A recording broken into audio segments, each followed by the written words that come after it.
So this is for people as well if you're struggling with gum health, but particularly for people who are trying to repair or prevent cavities. Stop injuring your teeth. You are basically putting your teeth at risk. It is possible to protect your teeth. You just have to think it out.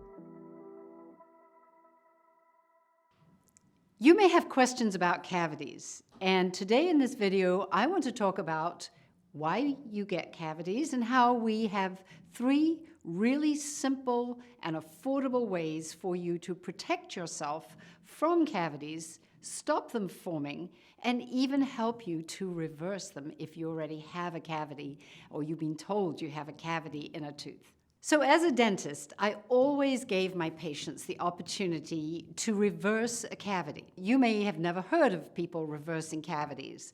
I felt it was really important because if we could reverse a cavity and avoid a filling, that is a huge advantage for anybody and everybody. The problem with a filling is it doesn't address why you got the cavity. A filling doesn't solve the problem. It is like a Band-Aid on the top of a wound. We want to know why that cavity happened. What I teach people is that cavities are a long process. They are a process of the teeth gradually softening, disintegrating, and turning into this hole or cavity. Now, during that process of softening, we can come in there and actually harden it up, get rid of the infection, and rebuild the tooth with natural minerals that are in your mouth. So how do we do it? What are these 3 easy, simple things that anybody can do if you've been told you have a cavity or if you simply want to prevent them from forming? Well, the first thing is to realize that every time you eat, every time you drink anything, you are thinning the liquid in your mouth, you're thinning its consistency, and you are basically putting your teeth at risk either for a loss of minerals or for minerals to actually exit your teeth in a huge, quick burst. And that occurs when we eat meals, because if the meals have any kind of acidity, they are potentially going to pull, almost like a vacuum on the outside of your tooth. If you're eating, say, a grapefruit or a lemon, or you're drinking a lemonade, this is going to pull minerals, literally pull them out of your teeth. It's a process of chelation with your saliva. We don't need to go into all the chemistry, but it pulls minerals out of your teeth. If you eat anything sugary, it feeds bacteria that, in essence, do the same kind of thing. They create acids, and these acids immediately, you haven't got time to go brush your teeth or clean them before you eat. This is going to occur. So instead of getting worked up about what you're eating or what you're drinking, eat and drink and be happy. And at the end of that eating and drinking period, which ideally you want to keep to about 30 to 60 minutes maximum, and what you need to do now is stop eating and drinking, and therefore stop injuring your teeth. And ideally, if you can rinse your mouth with some water, and I say rinse, just swish it a little bit around your teeth before you drink it down. You're not necessarily spitting it out. You're just washing your mouth with either water or some other safe liquid. And a safe liquid would be something like whole milk, which is very good for teeth. It's full of the calcium and the phosphates that teeth like. So a glass of whole milk or a little bit of whole milk at the end of a meal would be really helpful. Similarly, an unsweetened yogurt, even though it's somewhat acidic, has the calcium and the phosphates, and it would be protective of your teeth. So I think, depending on the foods that you like the best, the 5 ideal foods to end your meal, I would say cheese is always an easy one. Salty nuts are usually around in most people's snack break rooms. You can get some salty nuts. And then obviously water is a good way to wash your teeth clean. Milk would be another one. If you have the opportunity to get whole milk, you could end your meal with some milk. And ideally, of course, the one that I love the most is xylitol, because xylitol does even more. Xylitol helps to feed the good bacteria in your mouth, while you are not eating and drinking after the meal. It's actually promoting better oral health after your meal than you had before it. The second thing that xylitol does is it stimulates a special flow of saliva into your mouth. It doesn't just wait for the saliva to come into your mouth, which it will do at the end of a meal, but xylitol has a hygroscopic pull. It means it literally reels the saliva into your mouth. And that saliva, because it's pulled there by the xylitol, is going to be more densely packed with minerals than if it had just flowed into your mouth.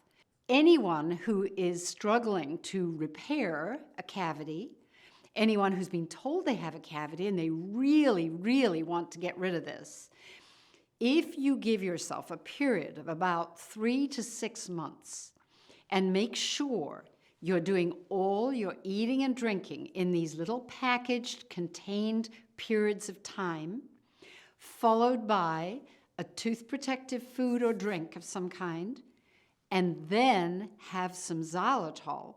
Xylitol in any form will work. You can get xylitol in a granular form in most countries. And you just take 1/5 of a teaspoon or a tiny little bit and put it in the center of your mouth. Finland, I know you guys have had xylitol candies and chewing gum for decades. Tooth-friendly xylitol mints and gum and chewable candies. And most of those will work really well. You just don't want to chew the gum for too long. The xylitol comes out of the gum within 2 to 5 minutes. And it's best to get the xylitol in your mouth and then get rid of the gum. Don't keep chewing and chewing.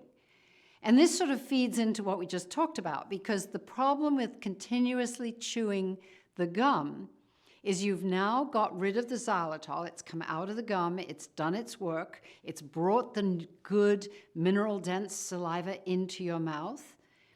If you carry on chewing and chewing, you are going to start generating a different kind of saliva. It comes from the mastication, the squeezing of the gland that's in your cheeks.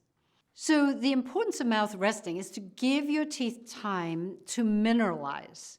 Mineralize means that minerals that are in your liquids, in the saliva, in the spit in your mouth, simply need time to percolate, to go into the surface of your teeth. You don't need special toothpaste, you don't need anything except to give your teeth the time. If you have just had xylitol right before this period of time, you will also be feeding the good bacteria in your mouth. And because xylitol stimulates a flow of special saliva, and that stimulated saliva not only has more minerals in it, but it also has special immune cells that help heal your gum tissue. So this is for people as well if you're struggling with gum health, but particularly for people who are trying to repair or prevent cavities. Simple thing: eat, drink, and then enjoy.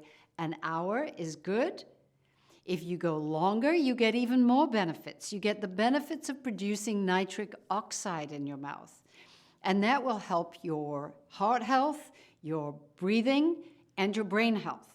So I would recommend 1 to 2 hours of mouth resting so that not only do you benefit your teeth and start preventing cavities, but you also help your cognition, how you think. You'll feel brighter, you'll breathe better, and your heart will be having a better time pumping. It'll be more relaxed. It'll be better for your blood pressure. So all of these wonderful things occur from mouth resting.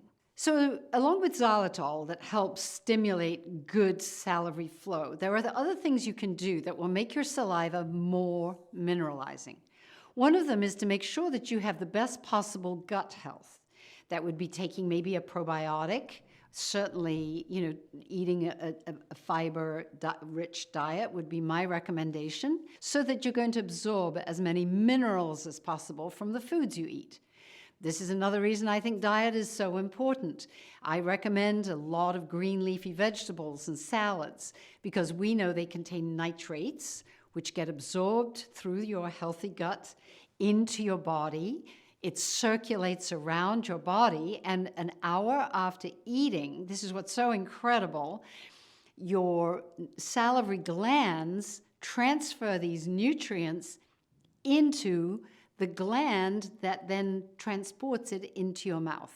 There is a direct exchange between the blood vessels that have carried these nutrients from your gut round your body, and they get picked up by your salivary glands and then condensed, changed a little bit, concentrated, and then pumped into your mouth.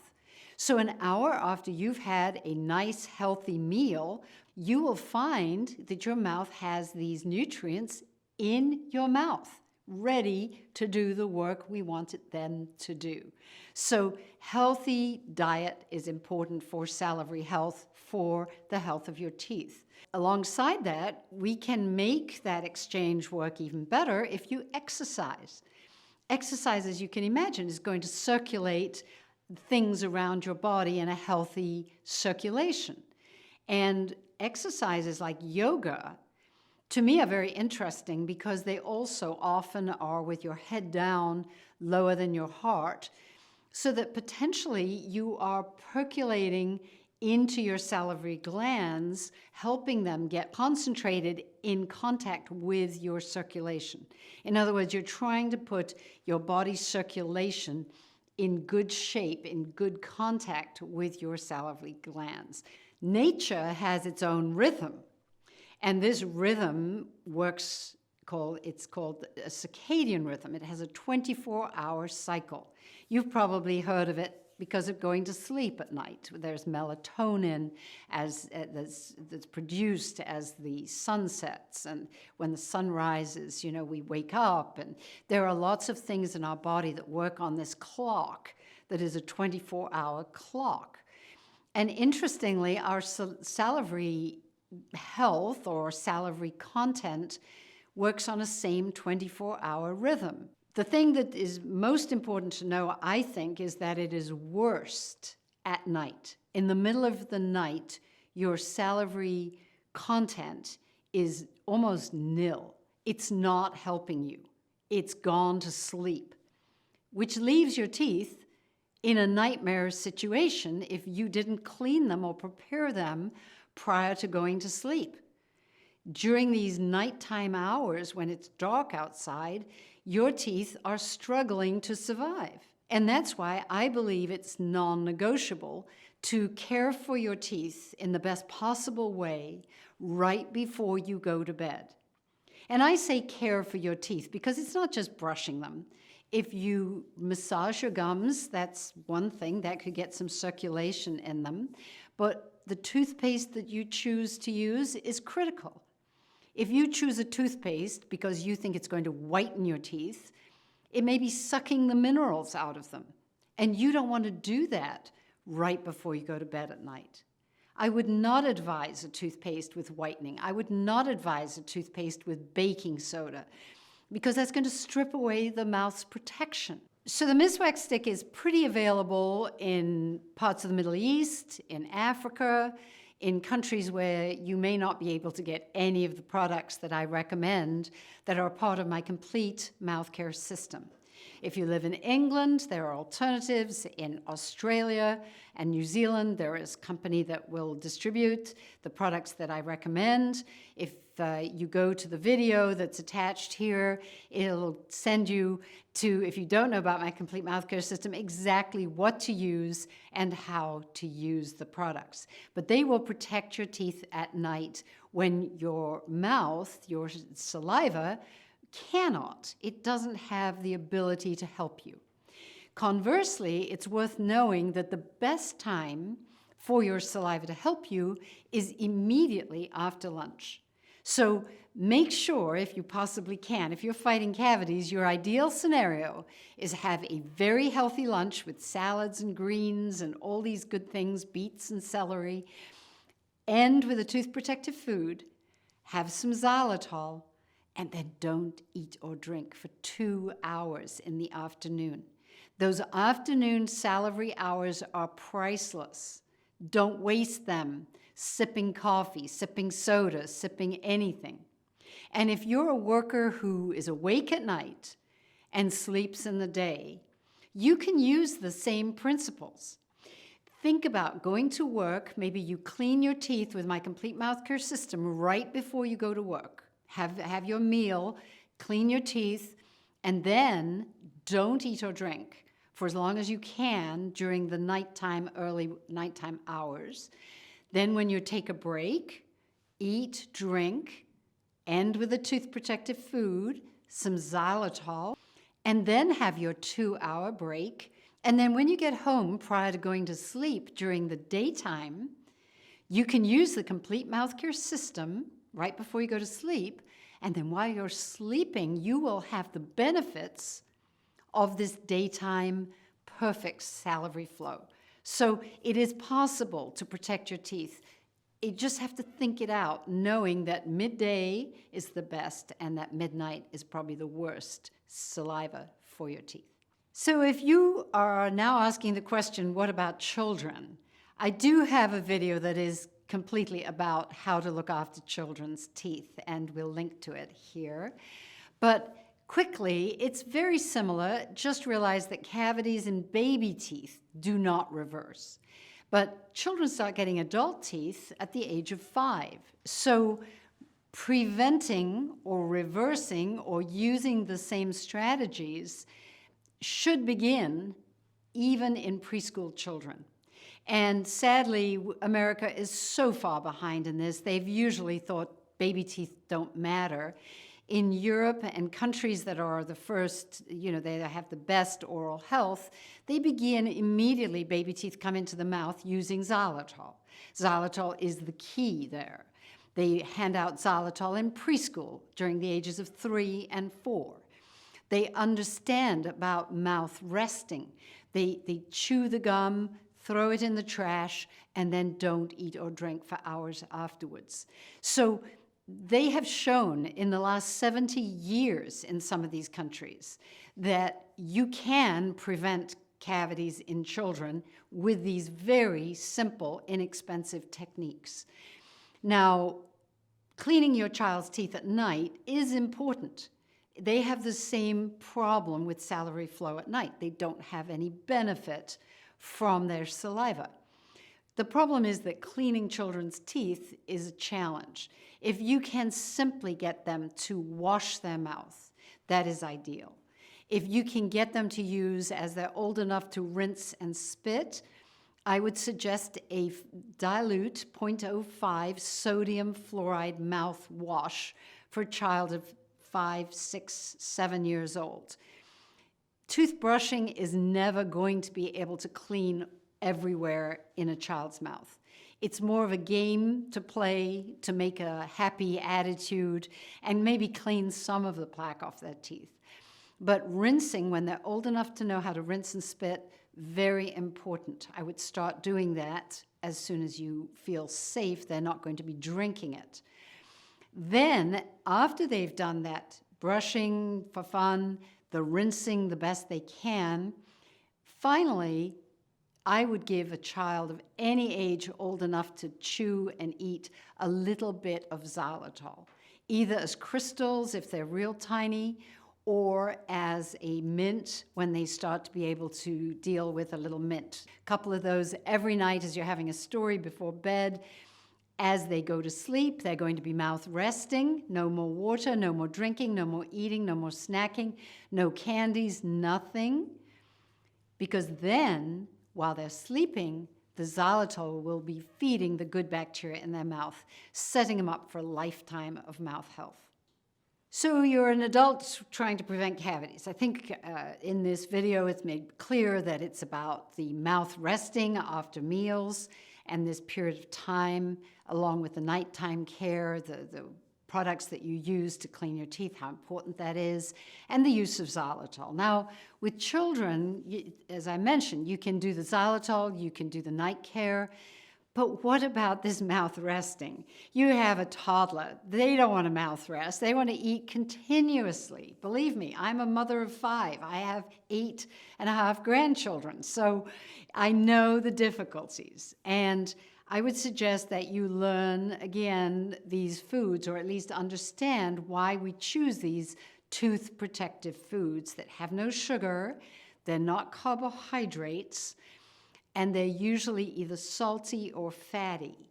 And you can try and find the foods that your toddler or child would appreciate, and in those intervals between their so-called meals, maybe you can provide, if your child drinks milk, that's fine. Put some, maybe you cut the milk with some water, but it's a milky water in a bottle if they're going to be sipping in a sippy cup or have a bottle. You could also consider putting some xylitol into water. You have to actually warm the water up to dissolve the xylitol, but then you can chill it if your child likes cold water. And there'll be a little bit of xylitol in this liquid, and that will taste better than plain water. Often children don't want to drink just plain water. You could also use avocado, carrots, apples, fibrous foods like that. I know children don't usually like celery, but some do. And then there are nuts, if your child's old enough and likes salty peanuts or little pieces of meat. There's nothing wrong with eating some chicken or some meat, or ideally, again, little pieces of cheese. So we have quite a selection in the fruits and vegetables, the nuts, the grains, and even dairy that is safe for teeth in between these times of major food eating. Now, adults, I beg you to try to not keep interrupting your mouth resting. Leave your mouth alone. And you will find, even people with dry mouth will find their mouth starts to feel so much better. Let's just try to unwind a habit you may have been in most of your life.